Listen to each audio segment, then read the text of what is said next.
யோவான் எழுதின சுவிசேஷம் 6ஆம் அதிகாரம் 37ஆம் வசனம். 1 சாமுவேல் புஸ்தகம் 1ஆம் அதிகாரம் 10-11 வசனங்கள்.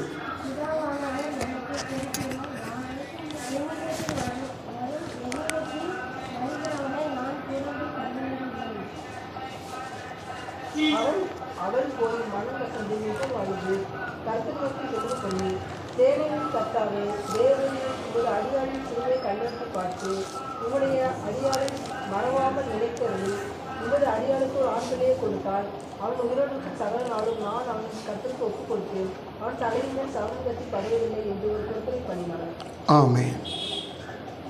அன்பின் ஆண்டவரே, உமக்கு நாங்கள் ஸ்தோத்திரம் செலுத்துகிறோம். பரிசுத்தர் பரிசுத்தர் பரிசுத்தர், எங்கள் பரலோக ராஜ்யனை மகிமைப்படுத்துகிறோம். வார்த்தையை தியானிக்கிற வேலையை வந்திருக்கிறோம். ஆண்டவரை, நீ இந்த வார்த்தையில் பேசும். என்னிடத்தில் வருகிறவனை நான் புறம்பே தள்ளுவது இல்லை என்று சொன்ன ஆண்டவர், இப்போதும் 2வது நாளாக இந்த வார்த்தையினோட நீர் இடைபெறும்படியாக நாங்கள் மன்றாடுகிறோம். பரிசுத்த ஆவியானவருக்கு உதவி செய்யும். சத்தம் எங்களை துணிக்கட்டும். வந்திருக்கிற பிள்ளைகள் ஒவ்வொருவருக்கும், எனக்கும் எங்களுக்கும் பிரயோஜனமானவர்களை கத்திருப்பு போதித்து எங்களை ஆசிரித்து போஷித்து திருப்தியாக்கி அனுப்பும். கத்திருக்கிறவங்களை ஆலோசித்து மீட்பர் இயேசுவின் நாமத்தில் விடுகிறோம் நல்ல பிதாவே, ஆமென். ஹல்லேலூயா, ஹல்லேலூயா. கர்த்தர் சொல்ல காத்திருக்கிற தேவ பிள்ளைகள், ஆண்டவர் சொன்னார், என்னிடத்தில் வருகிறவனை யார் அவர்கிட்ட வந்தாலும் சரி புறம்பே தள்ளமாட்டான். கடந்த வாரத்தில் நிராகரிக்கிற மாதிரி வந்தால் அவர் என்ன செஞ்சார்னா தள்ளி போட்டுறார். அங்கீகரிக்கிற மாதிரி இருந்தால் அவர் ஏற்றுக்கொண்டு ஆசீர்வாதத்தை சந்ததி சந்ததியாக கொடுக்கிறவராக இருக்கிறார்.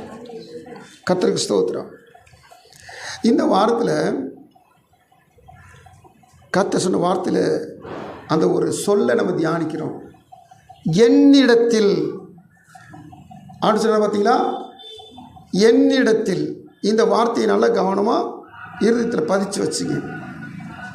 என்னிடத்தில் வருகிறவனை நான் புறம்பே தள்ளுவதில்லை. இப்போ வாசித்த 1 சாமுவேல் 10, அதாவது 1ஆம் அதிகாரம் 10 வசனம் 11 வசனம் என்னாலும் நம்ம திரும்பி திரும்பி வாசிக்கிறதா. இதை சொல்லி ஜெபிக்கவும் செஞ்சுருக்கிறோம். ஆனால் இந்த நாளில் கர்த்தர் இந்த வார்த்தையில் நம்ம பேச உள்ளவராக இருக்கிறார். இந்த வார்த்தையை நீங்கள் மனசில் வச்சுக்கணும். இப்போது ஒரு காரியத்தை குறித்து நம்ம தியானிக்க போகிறோம். தேவ சமுதிரம் இருக்கிற தேவ பிள்ளைகளானாலும் சரி, உலக மக்களானாலும் சரி, அநேகர் என்ன செய்கிறான்னு சொல்லி கேட்டிங்கன்னா, என்னிடத்தில் வருகிறவனை புறம்பே தள்ளாத தேவனி சமுதிரத்தில் வருவதை காட்டிலும் அவருடைய ஆலயத்தை அநேகர் என்ன சொன்னால் வழிபடுவர்களாக இருக்கிறார்கள். நம்ம சிலுவைப்பட்டி ஆலயத்தில் நம்ம ஒரு சர்ச்சுன்றதுக்கு ஒரு சிக்னல் ஒன்றுமே கிடையாது. முன்னாடி வசனமோ அந்த எதுவுமே கிடையாது, ஒரு சிலுவை கிடையாது, ஒரு இது கிடையாது. ஆனால் பார்த்தீங்கன்னா அங்கிருந்து போகிறவங்க என்ன செய்யுதுமா, போகும்போது வரும்போது ஆலயத்தை கும்பிட்டுட்டு போவாங்க. அது என்னது? அது ஒரு பக்தி, அது ஒரு பயம்தான். ஆனால் அந்த பக்தி அவர் புறம்பே தள்ளாமல் அவர் ஆதரிக்கிற அங்கீகரிக்கிற பக்தி கிடையாது. அல்லேலூயா, கர்த்தருக்கு ஸ்தோத்திரம். வேதத்தில் பிரசித்தி பெற்ற ராஜா ஆலயத்தை கட்டினார். யார்? சாலமோன்.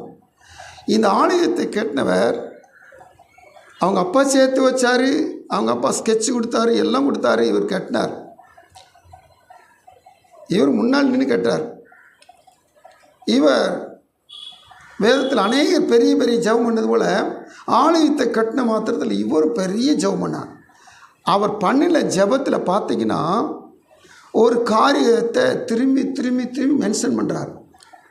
என்னன்னு சொல்லி கேட்டிங்கன்னா, 2 நாளாகமத்தின் புஸ்தகம் 6ஆம் அதிகாரம் 26, 29, 32, 34 கடகடன் வாசிக்கணும்.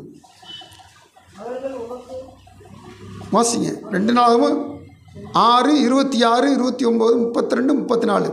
அவர்கள் உமக்கு விரோதமாய் பாவம் செய்ததினால் வானம் அடைபட்டு மழை பெய்யாதிருக்கும் போது அவர்கள் இந்த ஸ்தலத்திற்கு நேராக விண்ணப்பம் செய்து உம்முடைய நாமத்தை அறிக்கை பண்ணி தேவரீர் தங்களை கிளேசப்படுத்துகையில் தங்கள் பாவங்களை விட்டு திரும்பினாள். பரலோகத்தில் இருக்கிற தேவரீர் கேட்டு உமது அடியாரும் உமது ஜனமாகி இஸ்ரவேலும் செய்த பாவத்தை மன்னித்து அவர்கள் நடக்க வேண்டிய நல்வழியை அவர்களுக்கு போதித்து தேவரீர் உமது ஜனத்திற்கு சொந்தமாக கொடுத்த உம்முடைய தேசத்தில் மழை பெய்ய கட்டளையிடுவீராக. 29.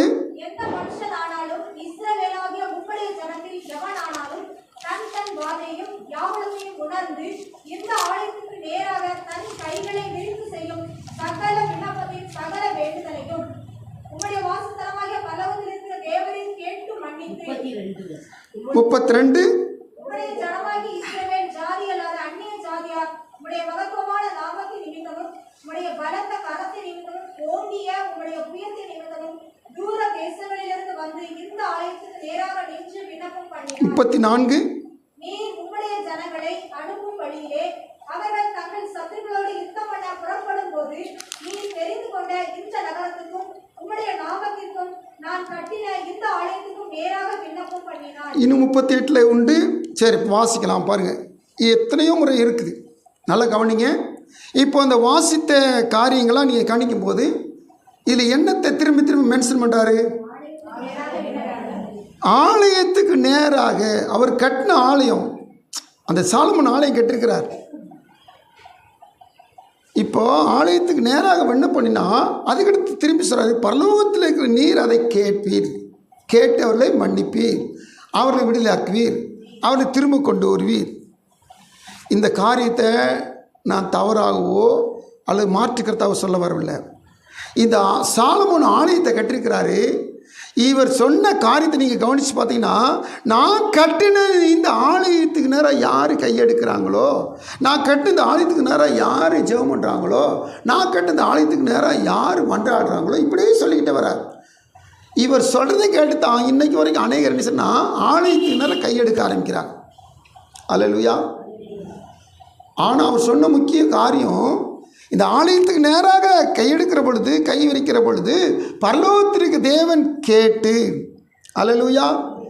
ஆலயம் முக்கியமா, ஆலயத்துக்கு மேலே இருக்கிற பதில் கொடுக்குற ஆண்டவர் முக்கியமா? பதில் கொடுக்கிற ஆண்டவர் முக்கியம். அல்லேலூயா. புதிய ஏற்பாட்டில் ஆண்டவர் இயேசுவார் தேவாலயத்திலும் பெரியவர் இங்கே இருக்கிறார். தேவாலயத்தை பார்த்து இந்த கல்லை பார்த்து புகழ்வாங்க, தேவாலயத்தில் இருக்கிற அங்கே இருக்கிற பலிபீடத்தை பார்த்து புகழ்வாங்க, அங்கே இருக்கிற கட்டடத்தில் அந்த பூசப்பட்டிருக்கிற இந்த கோல்டு சார்ந்திருக்கு பார்த்தீங்களா, முலாம், தங்க முலாம், அதை பார்த்து புகழ்வாங்க. ஆனால் ஆண்டு சொன்னார், இந்த ஆலயத்தில் பெரியவர் இங்கே இருக்கிறார். ஸ்தோத்திரம். ஆண்டு சொல்கிற காத்துக்கு பிள்ளைங்களே, இன்றைக்கி அநேகருடைய வழிபாடு என்னன்னு சொல்லி கேட்டிங்கன்னா, ஆலயத்துக்கு வருவாங்க, ஆலயத்தில் இருக்க தேவனை வணங்க மாட்டாங்க. அல்லேலூயா. கர்த்தருக்கு ஸ்தோத்திரம்.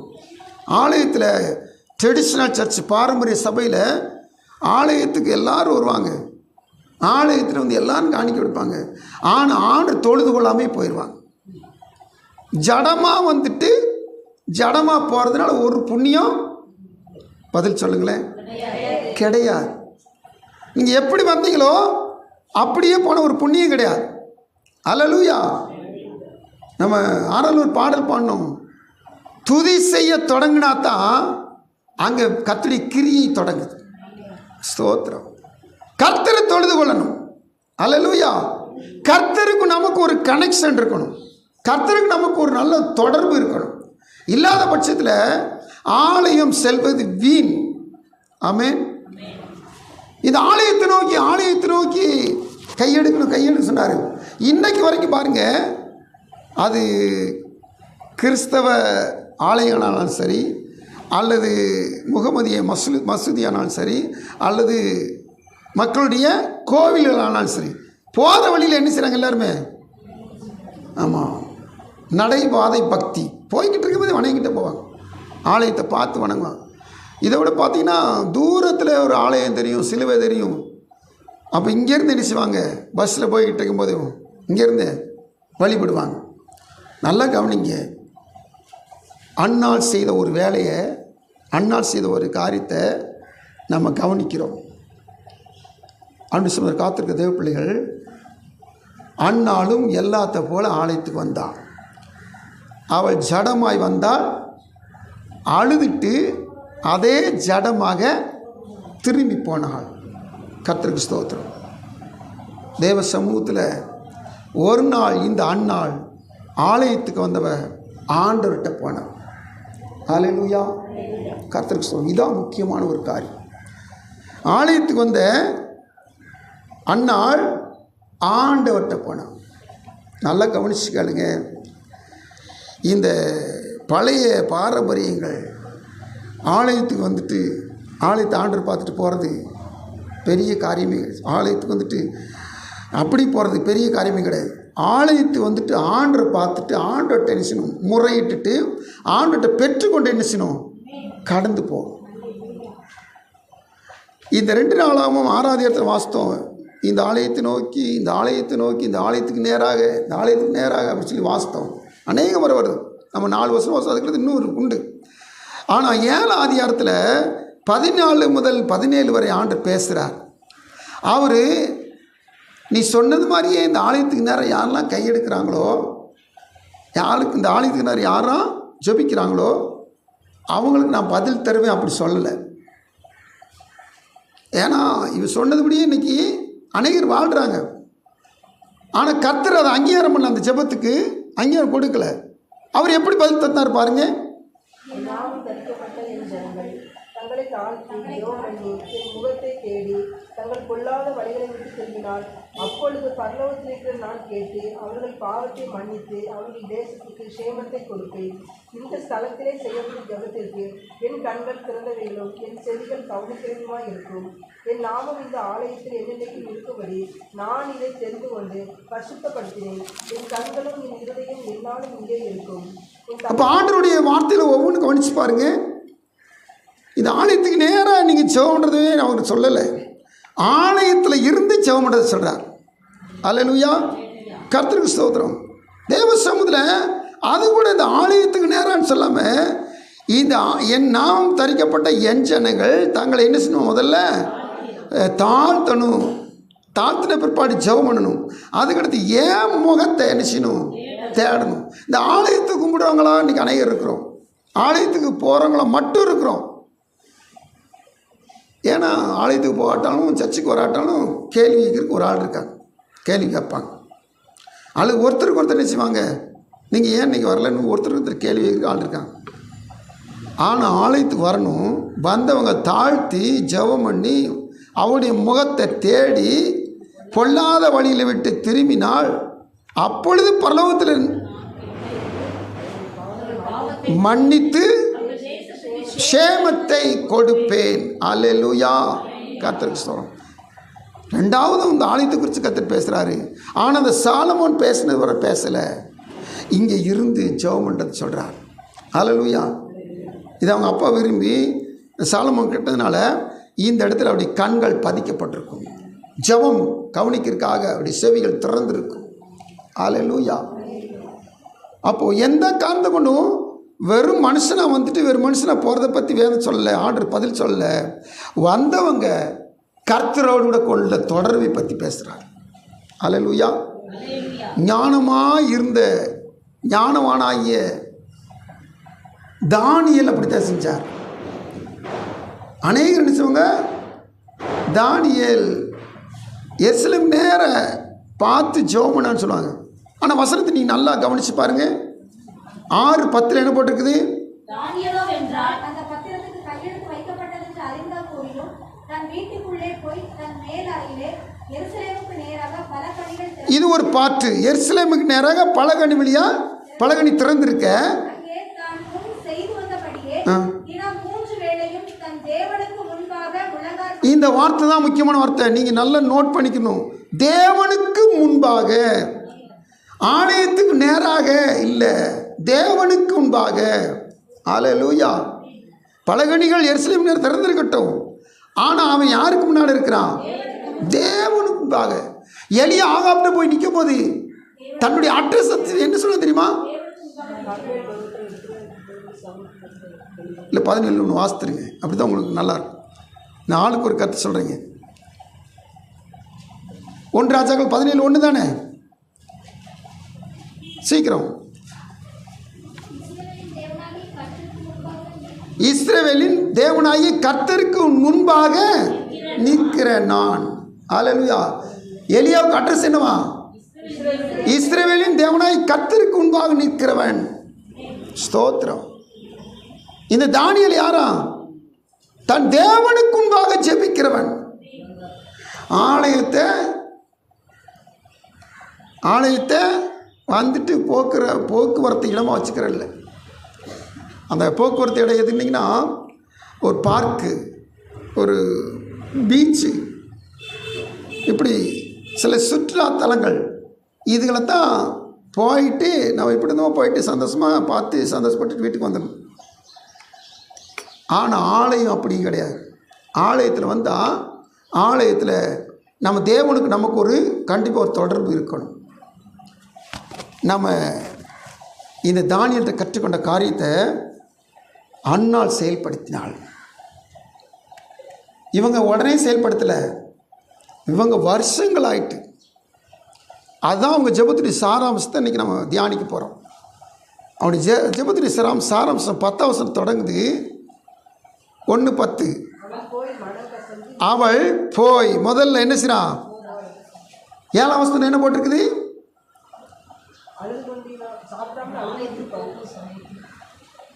7ஆம் வசனம் வாசித்துருங்களே, எதுக்கு சண்டப்படுங்க? வருஷந்தோறும் கர்த்தருக்கு ஸ்தோத்திரம். வருஷம் ஆலயத்துக்கு போயிடுவா. ஆலயத்துக்கு போய் மட்டும் குறை வைக்க மாட்டான் அண்ணாள். ஆனால் வருஷந்தோறும் என்ன செய்வா? அழுதுட்டு மனமடிவாகி வீட்டுக்கு திரும்பிடுவான். இந்த வருஷத்துக்கும் ஆலயத்துக்கு தான் வந்தா. ஆனால் இந்த வருஷத்தில் ஆலயத்துக்கு வந்த இப்போ வசனம் சொல்லுது 10 துவக்கம். அவள் போய் எங்கே போனா? ஸ்தோத்திரம். மனம் கசந்து அழுது கர்த்தரை நோக்கி ஜெபிக்க போனாள். அல்லேலூயா. இந்த ஜெபத்துடைய முதல் பாட்டு போனாள், ஆண்டவர்கிட்ட போனாள். அடுத்த பாட்டு மனம் கசந்து அழுது கர்த்தரை நோக்கி ஜெபித்தாள். இதில் கூட 3 இருக்குது. மனம் கசந்தது 1, அழுதது 1, விண்ணப்பம் கர்த்தரை நோக்கி விண்ணப்பம் செய்து 1. ஸ்தோத்திரம். இந்த மனம் கசப்பை குறித்து வேதம் அநேக இடத்துல வச்சு சொல்லப்படுது. ஒரு மனுஷன் மனம் கசந்துட்டான்னா என்ன அர்த்தம்னா அவன் வாழ்க்கையே வெறுத்துட்டான்னு அர்த்தம். வாழ்க்கையே நோகடிக்கப்பட்ட வாழ்க்கை. மனம் கசப்பு ஆயிடுச்சுன்னா இந்த பிட்டர்னஸ் ஆஃப் சோல், அதாவது ஆத்மாவில் ஒரு கசப்பு வந்துருச்சுன்னா அவன் யாராலையும் தாக்கப்பட்டிருக்கான்னு அர்த்தம். இருதயம் குத்தப்பட்டிருக்குது, வேதனைப்பட்டிருக்குது. ஏதோ இழக்கக்கூட அதை இழந்துட்டாங்கன்னு அர்த்தம். அல்லது பெற்றுக்கொள்ள வேண்டியதை பெற்றுக்கொள்ளாமல் இருக்கிறாங்கன்னு அர்த்தம். அந்த நேரத்தில் தான் அவங்களுக்கு என்ன உண்டாகுன்னா மன கசப்பு உண்டாகும். இப்போது தன்னுடைய கணவனுடைய அடுத்த மனைவியாகிய பெண்ணினாளுடைய வார்த்தைகளினால் நொந்து இருதயம் கசங்கி பிழியப்பட்டதாய் இருக்கிற இந்த அன்னாள் மனம் கசந்து ஒரு ஜெபம் பண்ணுறாள். வேதத்தில் மனக்கசப்பை குறித்து அநேக இடத்துல வாசிக்கிறோம். ஆனால் 2 மனுஷன் சொல்லிட்டு 3வது ஒரு காரியம் சொல்லி நம்ம தியானிக்க போகிறோம். என்னன்னு சொல்லி கேட்டிங்கன்னா, பழைய ஏற்பாட்டில் ஒரு மனுஷன் மனம் கசந்து ஆசீர்வாதத்துக்காக அழுகிறான். கிடைக்க வேண்டிய ஆசீர்வாதம் என்ன சிரிச்சு அவனுக்கு வேற ஒருத்தன் கூட பிறந்த ஒட்டி பிறந்த ஒருத்தன் நினச்சுனா அடிச்சு போயிட்டான். அப்போது இவனுக்கு தலைப்பிள்ளைக்குரிய ஆசீர்வாதம் இல்லாமல் போச்சு. கிடைக்க வேண்டிய கிடைக்காத மனம் கசந்து அழுகிறான். ஆனால் கிடைச்சிச்சா? கிடைக்கல. அவனுடைய தீர்மானம் வேறு மாதிரி ஆயிட்டு. நல்லா கவனிங்க. கடைசியில் அவன் தீர்மானம் பண்ணுறான், என் கூட பிறந்த சகோதரன் ஒரு நாள் நான் கொல்லுவேன்றான். எங்கள் அப்பா ஒரு நாள் இறந்துருவார், அதுக்கடுத்து நான் என்ன செய்வேன்? என் ஆசீர்வாதத்தை பறித்தேன், என் உடற்பிறந்த சகோதரனை நான் கொன்றே போடுவேன் தீர்மானம் பண்ணுறேன். இந்த சாப்டர் முடியுது, இதோட மாறுது. புதிய ஏற்பாட்டில் ஒரு மனுஷர் மனம் கசந்தார், மனம் கசந்து அழுதார். பேதுரு. நல்லா கவனிச்சு பாருங்க. இவர் செய்யக்கூடாத தப்பை செஞ்சிட்டார். எதெடுத்தாலும் அவ்வளோ உரிமையாக இருப்பார், ரொம்ப நெருக்கமாக இருப்பார். அத்தனை சீடர்களில் 3 பேரில் பேதுரு ரொம்ப நெருக்கமாக இருப்பார். அவர் தான் தலைவராகவும் இருப்பார். எதெடுத்தாலும் பதில் பேசுகிற, எதெடுத்தாலும் கூட இருக்கிற, எதெடுத்தாலும் நெருங்கி இருக்கிறவர். இந்த பேதுரு மறுதளிச்சு போனதுனால, செய்யக்கூடாத காரியத்தை செஞ்சதுனால இப்போது மனம் கசந்து என்ன செய்யறனா ஜெபிக்கிறார், அழுகிறார். பேதுருக்கு விமோசனம் கிடைச்சிட்டு. அல்லேலூயா. ஏசாவுக்கு விமோசனம் கிடைக்கல, பேதுருக்கு விமோசனம் கிடைச்சிட்டு. ஏன்னா இந்த மனம் கசக்கிறதுல, மனம் கசந்து போகிறதுல தேவன்கிட்ட நெருங்கினொழிய பழி வாங்குகிற சுபாவமும், நான் இப்படி ஆயிட்டேன்னு சொல்லி பின் வாங்குகிற சுபாவமும் இருக்கக்கூடாது. தேவனோட நெருங்குகிற சுபாவம் இருக்கணும். அல்லேலூயா. இந்த அண்ணாள் தேவனோட நெருங்குகிற சுபாவத்தில் போய் மனம் கசந்து அழுதாள். இத்தனை வருஷமும் கசந்தா அழுதா, ஆனால் இந்த வருஷம் தேவனி சமூகத்தில் போய் அழுதா. அல்லேலூயா. அடுத்தபடியா எரேமியாவின் புஸ்தகத்தில் ஒரு காரியம் சொல்லப்படுகிறது. அது என்ன காரியம் சொல்லி கேட்டிங்கன்னா 6:26. என் ஜனமாகிய குமாரத்தியே, நீ இரட்டை கட்டிக்கொண்டு சாம்பலிலே புரண்டு ஒரே புத்திரனுக்காக துக்கிக்கிறது போல மனம் கசந்து புலம்பு. எரேமியா வான் பண்றார், ஆண்டு ஆவினால் ஏவப்பட்டு. ஒரே புத்திரனுக்காக துக்கிக்கிறது போல. வீட்டில் அந்த காலத்தில் 10 பிள்ளைகள் 8 பிள்ளைகள் எத்தனையோ பிள்ளைகள் இருப்பாங்க. ராஜாக்களுக்கெல்லாம் பார்த்தீங்கன்னா 60 பிள்ளைகள் 100 பிள்ளைகள்லாம் இருந்தான்னு சொல்லி வாசிக்கிறோம். 70 பிள்ளைகள், கிதியோனுக்குலாம் 70 பிள்ளைகள், ஆகாப்புக்கும் 70 பிள்ளைகள் இருந்தாங்கன்னு பார்க்குறோம். அப்போது ஒரு பிள்ளை, அந்த ஒரு பிள்ளையை இழந்தாச்சுன்னா எப்படி இருக்கும்? துக்கம் தாங்க முடியாத துக்கமாக இருக்கும். அந்த ஒரு பிள்ளை இழந்த தாய் எப்படி தூக்கிப்பாளோ அதுபோல் மனம் கசந்து புலம்பு. இப்போ ஒரு உதாரணம் நீங்கள் கரெக்டாக சொல்லுங்கன்னு பார்ப்போமா? புதிய ஏற்பாட்டில் அப்படி தான் ஒரு சம்பவம் நடந்துச்சு. எங்கே வச்சு? நாயின் ஊர் விதவை. கர்த்தருக்கு ஸ்தோத்திரம். ஆண்டவர் இயேசு நாயின் ஊருக்கு போகிறார். அதாவது லூக்கா 7ஆம் அதிகாரத்தில் இருக்கிற சம்பவம். நாயின் ஊருக்கு போகிறார். அங்கே போகிறப்ப ஊராரெல்லாம் அழுதுகிட்டே போகிறாங்க. காரணம் என்னன்னு கேட்டிங்கன்னா, வாலிபன் ஒருத்தர் செத்துட்டான். அவன் தாய்க்கு ஒரே ஒரு பிள்ளை. ஸ்தோத்திரம். அந்த அம்மா விசாரித்து பார்த்தா அந்த அம்மாவுக்கு கணவன் கிடையாது, அவ்வளோ கைம்பெண். அப்போ எப்படி இருக்கு பாருங்கள். மனம் கசந்ததை அங்கே சொல்லப்படலை. ஆனால் 6:26 எரேமியா மூலம் நம்ம கண்டுபிடிக்கிறோம். ஒரு பிள்ளைக்காக துக்கிக்கிறோம். எப்படி துக்கிப்பா? கணவனும் இல்லை, இருந்த பிள்ளையும் போயிட்டு, அவளுக்கு ஒன்றும் இந்த உலகத்தில் உறவு என்பதே இல்லை. அப்போ எவ்வளோ மன கசந்து துக்கிச்சிருப்பா. அங்கே தான் அங்கே கர்த்தர் தேடி வந்தார். அல்லேலூயா. முன்ன பின்ன வரல, கல்லறைக்கு கொண்டு போய்கிட்டு இருக்கிறாங்க, அடக்கம் பண்ண போய்கிட்டு இருக்கிறாங்க. இந்த மன கசப்பு இந்த தேவனால் சகிக்க முடியாமல் தேடி வந்து மனக்கசப்பை முழுவதும் கர்த்தர் மாற்றுகிறார். அல்லேலூயா. கர்த்தருக்கு ஸ்தோத்திரம். இந்த தேவன் தான் இந்த அன்னாளுக்கும் பதில் கொடுத்தார். எந்த ஒரு காரணத்தை கொண்டும் நீங்கள் தேவ சமூகத்தில் அழுகணும். நீங்கள் ஒருத்தர்கிட்ட போய் உங்கள் வீட்டு குடும்பத்தை பேசிக்கிட்டு இருக்கும்போது உங்களை அறியாமல் கண்ணீர் வருது, வரட்டும். உங்கள் அங்களா இப்போ நீங்கள் சொல்கிறீங்க, நான் உங்களுக்கு சொல்கிற காரியம், ஆவியான் உங்களுக்கு சொல்கிற காரியம்.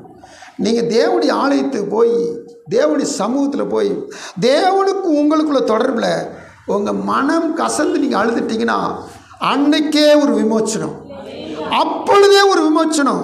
நீங்கள் அந்த 1ஆம் அதிகாரத்தில் பின்னாடி வாசித்து பார்த்தீங்கன்னா, இதுவரைக்கும் வருஷந்தோறும் போட்டிருக்கு. வருஷந்தோறும் அழுது கொண்டு போனவள் இவள் அப்புறம் துக்கமுகமாக இருக்க. சொல்லுங்க. ஹல்லேலூயா. காரணம், என்னைக்கு தேவனுடைய சமூகத்தில் தேவன்கிட்ட மனங்கசந்து அழுகிறாங்களோ அவங்களுக்கு அந்த நிமிஷத்தோட அந்த துக்கம் சந்தோஷமாக மாறும். சும்மா வசனமாக தான் இருக்கும். ஆனால் நம்ம செயல்படுத்த தொடங்கும் பொழுது அது நம்முடைய வாழ்வில் வெற்றியை கொண்டு வரும். ஹல்லேலூயா. வசனம் மாறவே மாறாது. அது நம்முடைய வாழ்வில் செயல்படுத்த தொடங்கும் பொழுது அது வெற்றியை கொண்டு வரும். அநேகர் ஒரு ட்ரெடிஷனுக்காக நினைச்சாங்கன்னா ஆலயத்துக்கு போகிறாங்க, வர்றாங்க. வேண்டாம், நான் ஆண்டுடைய ஆலயத்துக்கு போனேன், எனக்கும் இந்த தேவனுக்குள்ள தொடர்பு என்ன, நான் தேவன்கிட்ட செபிக்கிற ஜெபம் எப்படிப்பட்டதாக இருக்குது, கொஞ்சம் கவனித்து பாருங்க, சிந்திச்சு பாருங்க. அடுத்தபடியாக அந்த வார்த்தை சொல்லுது பாருங்க, போய் மனம் கசந்து ஸ்தோத்திரம்.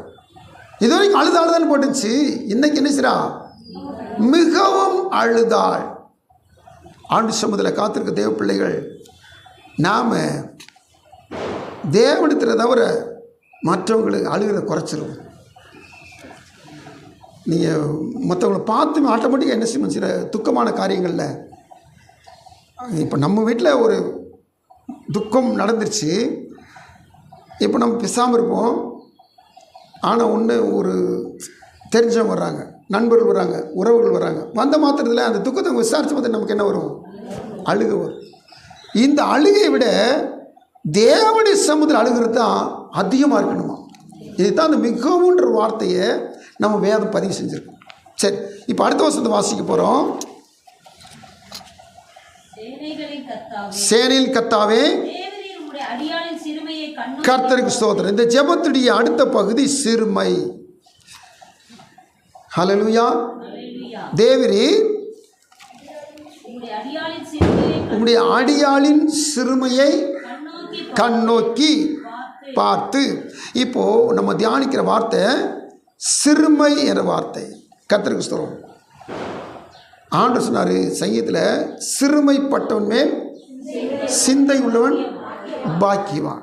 இந்த சங்கீதக்காரர் சொன்னார், நான் சிறுமையும் எளிமையுமானவன், கர்த்தரோ என்மேல் நினைவாயிருக்கிறார். அப்போது சிறுமைப்பட்டவன் மேலே யாராவது நினைப்பா இருந்தால் அவன் பாக்கியவானா. இப்போது சங்கீதக்காரர் சொன்னார், நான் சிறுமையும் எளிமையுமானவன், ஆனால் அந்த கர்த்தர் என்ன செய்கிறாரா, என்னைத்தான் நினச்சிக்கிட்டே இருக்கிறார். ஹல்லேலூயா. நாம் ஆரம்பத்திலே ஏற்கனவே அநேக முறை நம்ம பார்த்துருக்கோம், தியானிச்சிருக்கோம். நல்லா கவனிச்சுக்கலுங்க. ஆண்டு சந்திருக்கிற ஆண்டுடைய பிள்ளைகள் எப்போவுமே நம்ம வசதி படைத்தவரில் கொஞ்சம் அவங்க பட்சத்தில் அவங்கள பற்றி பேசுகிறதில்ல, அவங்கள பற்றி புகழ்வதில் இருப்போம். யாராவது எந்த ஒரு ஏழையாவது அல்லது கஷ்டப்பட்டவங்களாவது அவங்க இப்படி இவங்க இப்படின்னு சொல்லி அவங்கள அடிக்கடி நினச்சி பேசியிருக்கோமா? பேச மாட்டோம். பேசுறதுக்கு சமயம் இல்லை, சந்தர்ப்பம் இல்லை. ஆனால் இந்த தாவீது கடைசி மகன், இந்த தாவீது குடும்பத்தாரால் மறக்கப்பட்ட அல்லது புறக்கணிக்கப்பட்ட நினைவில் இல்லாத ஒரு மகன். அல்லேலூயா. ஏன்னா குடும்பத்தில் எல்லாரும் பலி விருந்துக்கு ஆயத்தப்படுத்தி சொல்லி எல்லாம் குளிச்சு ரெடியாக வாங்கினதுன்னா அவனை கூப்பிடவே இல்லை. அவனை ஆடுமைக்கு விட்டது, ஆடுமைக்கு அனுப்பிச்சது கூட உங்களுக்கு மறந்து போச்சு. அல்லேலூயா. அப்படி மனுஷரால் புறக்கணிக்கப்பட்டிருந்தாலும் கூட தேவனால் நினைவு கூறப்பட்டவன். அதுதான் சொல்கிறார் சங்கீதக்காரர், நான் சிறுமப்பட்டவன், ஆனால் நீங்கள் என் மேலே நினச்சிக்கிட்டே இருக்கும். அதனால தான் அந்த சாமுவேல் சொன்னார், அவன் வந்தால் தான் நான் இப்போ என்ன செய்வேன், சாப்பிடுவேன், பலி விருந்த சாப்பிடுவேன். அல்லேலூயா. கர்த்தர் என்னை நினச்சிக்கிட்டே இருக்கிறார். இந்த இடத்துல இந்த அம்மா சொல்கிறாங்க, சிறுமையை கண்ணோக்கிப்பார். என்னங்க சிறுமை? நிந்த அவங்களுக்கு வந்து பேச்சுக்கள், ஏச்சுக்கள், இந்த ஒரு பயங்கரமான ஒரு குறை. அந்த குறையை யார் கண்டுக்கிறாட்டோ அவங்களும் அமைதியாக இருப்பாங்க, நிம்மதியாக இருப்பாங்க. ஆனால் அந்த குறையை சொல்லி காமிச்சிட்டாங்க, அவங்களுக்குள்ள இருக்க மன வருத்தம் தாங்குன்னா துயரம் தாங்கவே முடியாது. அந்த துயரத்தை தான் இப்போ நினைச்சிருக்கிறாங்க, வந்து ஆண்டு சமுதிர கொட்டி தீக்கிறாங்க மனங்கசந்து. இந்த துயரத்தில் வாங்கி திறக்கும்போது அவங்க செயல் கத்தரை நோக்கி சொல்கிறாங்க, நான் சிறுமையாளவள். அல்லேலூயா. ஒரு நாளில் யாக்கோப்புக்கு கல்யாணம் முடிஞ்சிச்சு. கல்யாணம் முடிஞ்ச மாத்திரத்தில் அவங்க விரும்பினது ஒன்று, வாட்சது ஒன்றா போயிட்டு, அப்புறம் மறுநாள் கண்டுபிடிச்சிட்டாரு. அப்புறம் திரும்பி நினச்சிட்டாரு, எனக்கு நான் விரும்பின பொண்ணே இதை வேணும். அப்படியா, நீ விரும்பாத பொண்ணையும் கட்டிக்கோ, விரும்பின பொண்ணையும் உனக்கு தர்றேன், 2 பொண்ணுமே உனக்கு மனைவி தான், வச்சுக்கோ அப்படி சொல்லிச்சுறாங்க. அப்பா மாமனார் என்னச்சிட்டாரு, கொடுத்துட்டார். இவர் அப்படி ஆள் விரும்பின பொண்ணுகிட்ட தான் ரொம்ப நேசமாக இருக்கிறார். விரும்பாத பொண்ணுகிட்ட கண்டுக்கிறதே கிடையாது. ஆண்டு பார்த்தார், லேயாள் சிறுமைப்படுத்தப்படுகிறாள். லேயாள் சிறுமைப்படுத்தப்படுகிறாள். லேயாளுடைய சிறுமையை கர்த்தர் பார்த்தார். ஆதியாகமத்தின் புத்தகத்தில் வாசிக்கிற வசனத்தை 29:32 வாசிக்கும் பொழுது, அற்பமாய் எண்ணப்பட்டாள் என்று கர்த்தர் கண்டு அவள் கற்பந்தரிக்கும்படி செய்தார். ராகேலும் மலடியாய் இருந்தாள். லேயாள் கர்த்தரையும் குமாரனை பெற்றார். பெற்று கர்த்தரின் சிறுமையை பார்த்தருளினார். 32 சிறுமையை பார்த்து அருளினார். சிறுமையை பார்த்தாரு. 2வது அருளினார், கொடுத்தார். அல்லேலூயா. நாம் அண்ணாள் போய் சிறுமி சொன்னாங்க, லேயாள் சிறுமியில் பேசாமல் அமைதியாக இருந்தாங்க. அதனால் யார் விரும்பப்பட்டவங்களோ அவங்களுக்கு குழந்தை கிடைக்காம போச்சு. அவங்க ரொம்ப நாள் கழிச்சு இவங்க 4 பெற்று இவங்க 6 பெற்று அதுக்கடுத்த பிறகு தான் அவங்களுக்கு என்ன செஞ்சுட்டான், குழந்தை இறைச்சி. ஆனால் சிறுமைப்பட்டவங்களை கர்த்தர் மேலும் மேலும் மேலும் மேலும் மேலும் ஆசீர்வதித்து கொண்டே வருகிறார். ஹல்லேலூயா. இந்த சிறுமை தான் இந்த அன்னாளையும் ஆண்டு சமூகத்தில் தேவ சமூகத்தில் தன்னை ஒப்பு கொடுத்த பொழுது இந்த அன்னாளுக்கு கர்த்தர் கேட்டதை கொடுத்தார், மேலும் கொடுத்தார், மேலும் கொடுத்தார், மேலும் கொடுத்தார், மேலும் மேலும் கொடுத்தார். மொத்தம் எத்தனை? 6. அல்லேலூயா. அண்ணாள் எத்தனை கேட்டார்? இந்த வசனத்தில் என்ன போட்டிருக்குது? 1ன்னு தான் போட்டான். வாசிக்கிறோமா? உமது அடியாளுக்கு ஒரு ஆண் ஒரு ஆண் பிள்ளை. எத்தனை கேட்டா? 1. 2வது இடத்துல வாசிக்கிறோம். ஆண்டவர் 21 அந்த வசனம் வாசித்து, அவள் கற்பந்தரித்து 3 குமாரரையும் 2 குமாரத்திலும் பெற்றாள். அப்போது இது ஒரு 3, 2, 5. சாமுவேல் 1, 6. அல்லேலூயா. தேவசனம் காத்திருக்க தேவ பிள்ளைகளே, நம்முடைய சிறுவை பார்த்து அவரும் சிறுமைப்படுத்தி போகிற தேவனே அல்ல. நம்முடைய சிறுவை பார்த்து அவர் நமக்கு சன்மானத்தை கொடுக்கிறவர், அவர் தகுந்த ஆசீர்வாதத்தை கொடுக்கிறவர். அல்லேலூயா. கர்த்தருக்கு ஸ்தோத்திரம். அப்போ ஆண்டுடைய சமூகத்தில் ஒரு நாள் யோசேப்பும் சிறுமைப்பட்டு கிடந்தான். அவன் தன்னுடைய பிள்ளை பிறந்த போது 41 வசனத்தில் ஒரு பேர் வைக்கிறான். என்ன பேர்? 41:52 வாசிங்க. ஆதியாகமம் 41:52. நான் சிறுமைப்பட்டிருந்த தேசத்தில் இளையவனுக்கு எப்பிராயிம் என்னை பழுக பண்ணினார். சிறுமைப்பட்டிருந்த தேசத்தில். கர்த்தருக்கு ஸ்தோத்திரம். 18 வயசில் வந்தான். 30 வயசு. அதுக்கடுத்து கல்யாணம் முடிச்சு, கல்யாணத்தோடு அவனுடைய சிறுமையெல்லாம் மாறிட்டு, அப்போது 12 வருஷம் அந்த தேசத்தில் எப்படி இருக்குதான்? சிறுமைப்பட்டிருந்தான். கர்த்தருக்கு ஸ்தோத்திரம். நல்ல மனுஷன்தான், நல்ல ஒரு வாலிபனாக தான் வந்தான். செய்யாத தப்பை செஞ்சதாக சொல்லி அவனை கஷ்டப்படுத்தி அவனை வேதனைப்படுத்தி ஜெயிலில் தள்ளி அவனுக்கு ரொம்ப சிறுமை மனம் 12 வருஷமாக நொந்து 30வது வயசில் கர்த்தர் பயங்கரமான ஒரு ப்ரொமோஷன் கொடுக்குறார். அல்லேலூயா. கர்த்தருக்கு ஸ்தோத்திரம். இந்த சிறுமையை கண்ணோக்கி பார்த்தார் கர்த்தர். அதான் பாருங்க, அவன் நினச்சி சொல்கிறான், நான் சிறுமைப்பட்ட தேசத்தில் கர்த்தர் என்ன சொன்னாரா? அல்லேலூயா. ஸ்தோத்திரம். அப்போ தேவ சமூகத்தில் இன்னைக்கு ஏதாவது ஒரு காரியத்தில் உங்களை எகழ்றாங்களா, உங்களை அற்பமாக எண்ணுறாங்களா, நீங்கள் சிறுமைக்குள்ளே இருக்கிறீங்களா, கவலையே பட வேண்டாம். உங்களை கர்த்தர் பெருமைப்படுத்த போகிறார். ஒன்று கேட்ட இந்த அன்னாளை கர்த்தர் 6 கொடுத்து ஆசீர்வதித்தார். அந்த லேயாளை அழுதுகிட்டே இருந்த லேயாள் அவருடைய உடன் பிறந்த சகோதரிக்கு கொடுக்கறதுக்கு முன்னாடி அந்த லேயாளுக்கும் 6 கொடுத்தார். +1 ஒரு பெண் குழந்தை வேறு கொடுத்தார். 7 கொடுத்தார். அல்லேலூயா. கர்த்தருக்கு ஸ்தோத்திரம். அப்போ நல்லா கவனிச்சு பாருங்கள். தேவனாய் கர்த்தருடைய சமூகத்தில் நாம் சிறுமைப்பட்டுன்னு சொல்லி ஒதுங்கிடவே கூடாது. சிறுமைப்பட்ட நேரத்தில் தான் கர்த்தருடைய சமூகம் நெருங்கி சேருகிற பொழுது நினைவாக இருந்து கர்ஷனை உள்ளவர் அந்த பதில் கொடுக்குற வல்லவராக இருக்கிறார். சரி, அடுத்த காரியத்தை பார்க்க போகிறோம். தேவனுடைய சமூகத்தில் உம்முடைய அடியாளை மறவாமல் நினைத்தருளி, அந்த சிறுமைஞ்சனாவே ஆண்டவர் மறக்க மாட்டார். இவள் என்ன இவர் நினைப்பூற்றா. ஒரு ஆண் பிள்ளை கொடுத்தால் அவன் உயிரோடு இருக்கும் சகல நாளும் நான் அவனை கர்த்தருக்கு ஒப்பு கொடுப்பேன். அவன் தலையின் மேல் சவர்கன் கத்தி படுவதில்லை என்று ஒரு பொருத்தனை பண்ணினாள். இந்த வார்த்தையை நல்லா கவனிச்சு பாருங்க. கர்த்தருக்கு ஒப்பு கொடுப்பேன் என்று பொருத்தனை பண்ணினாள். கர்த்தருக்கு ஸ்தோத்திரம். பொருத்தனை என்பது ஒவ்வொரு தேவப்பிள்ளை வாழ்விலும் காணப்பட வேண்டிய அவசியமான அத்தியாவசியமான ஒன்றாய் காணப்படும். அல்லேலூயா, கர்த்தருக்கு ஸ்தோத்திரம். ஆண்டுடைய பிள்ளைகள் நம்ம அடிக்கடி இந்த 50ஆம் சீத்தை வாசிப்போம். அது 14, 15 வாசிப்போம். 15 மட்டும் அடிக்கடி வாசிப்போம்.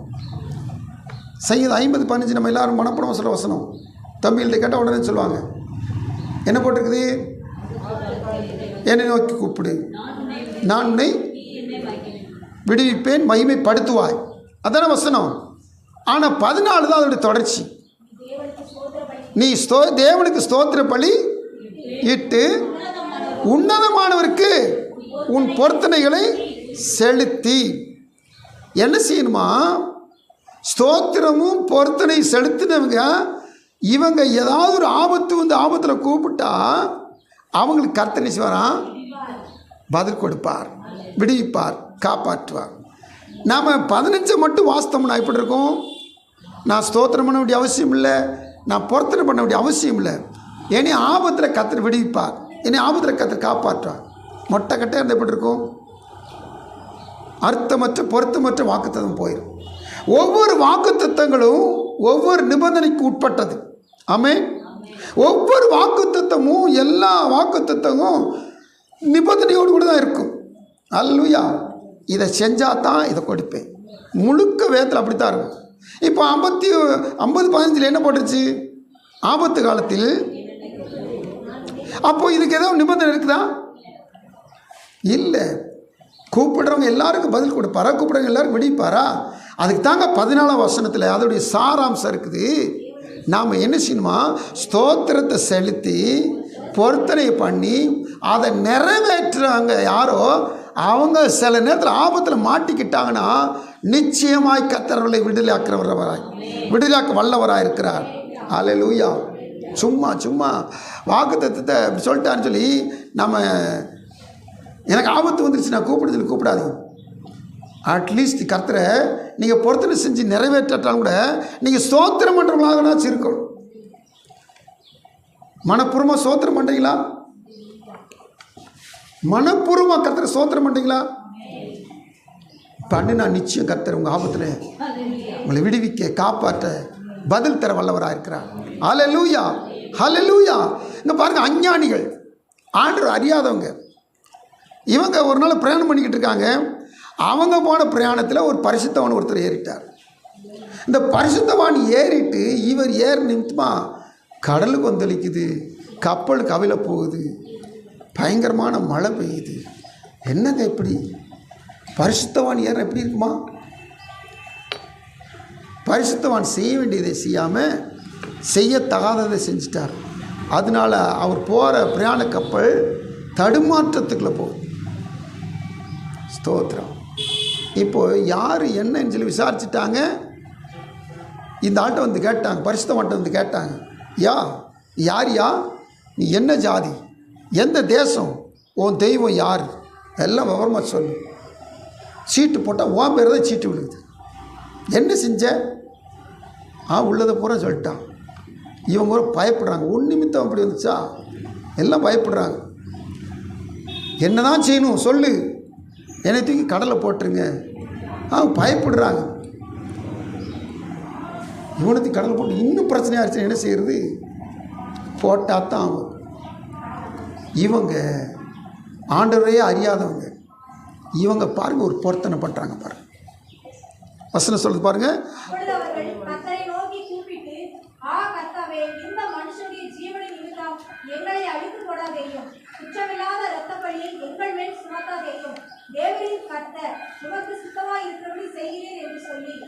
யோனாவை எடுத்து சமுத்திரத்திலே போட்டு விட்டார்கள். சமுத்திரம் யோனாவை எடுத்து சமுத்திரத்தில் போட்டு விட்டார்கள்.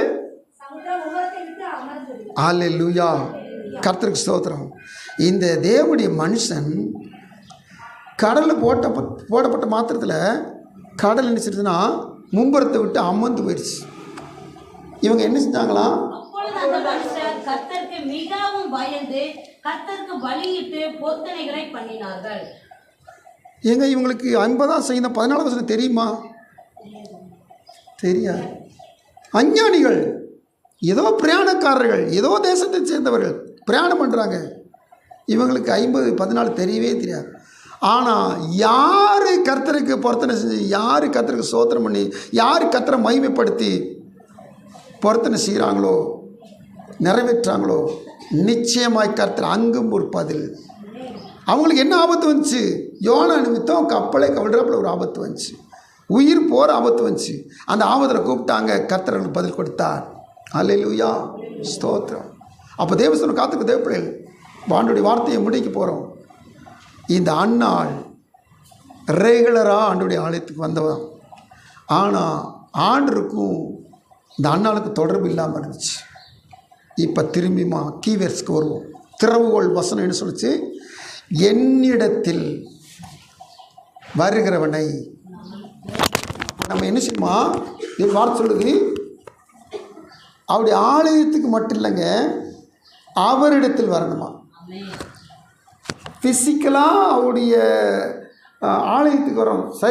இந்த பாடி சரீரத்துக்கு வருது பார்த்தீங்களா, சரீரம் ஆலயத்துக்கு வருது பார்த்தீங்களா, அது மட்டும் இல்லைங்க, ஸ்பிரிச்சுவல் கனெக்ஷன் கர்த்தருக்கு நமக்கு இருக்கணும்.